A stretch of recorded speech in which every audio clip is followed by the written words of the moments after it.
Hello, thank you for joining us again. I have another blade for the channel. Thank you for watching. This is Night Guy. Um, as you know, or if you don't know, you will, and you do now.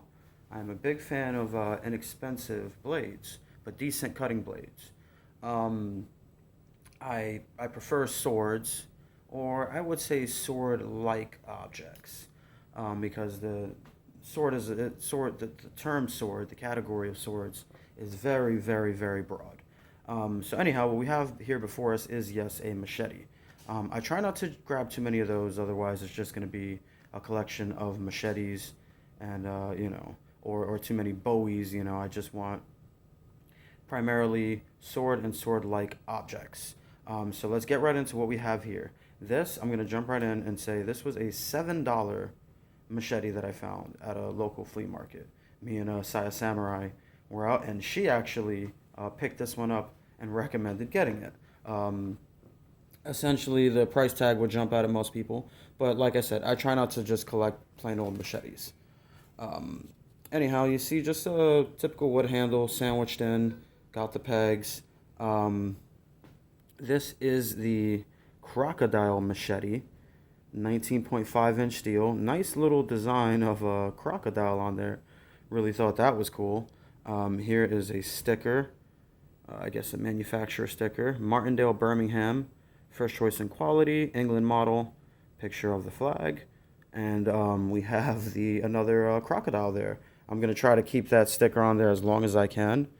Um, Anyhow, one of the things that really impressed me about this, aside from once again that it's only $7, is you got a triple fuller running down each side of the blade there. That is really impressive. I just thought that was extremely cool looking. This thing is extremely light. Let me get it in my hand there, see what I can get a feel on it. This thing, it can't even weigh 2 pounds. So I think that's just going to be very, very impressive of a cutter. You can just see the way the weight is all concentrated mainly up here. Um, I like the handle there. I'm not really sure what you would call that design with the pegs. Where on this side you can see they're flat. The other side, there's a washer there, and these weird studded heads coming out. Not really sure. If you know in the comments, let me know. Back up to the blade.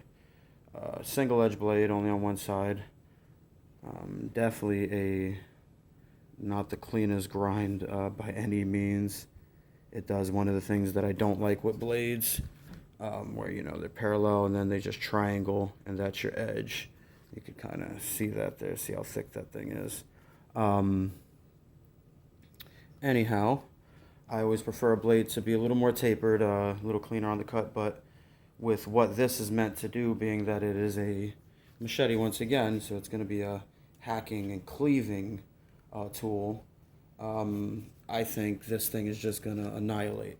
No, we're not using it on any crocodiles on the channel, but we are going to do some cut tests coming up. This thing, just by the way it swings, kind of reminds me of some reproductions of some nice falchions I've seen. I have a poor reproduction of a falchion that I did a review on, but it's just way too heavy. That thing's like 3 pounds. The weight isn't distributed correctly. This, I feel, would closer meet what you would want in a scenario like that. If you were using something like this with a shield, this would be a very, very, very formidable piece. Anyhow, thank you for joining us. We're going to do some good cuts. Let me know what you think of this $7 piece. All right.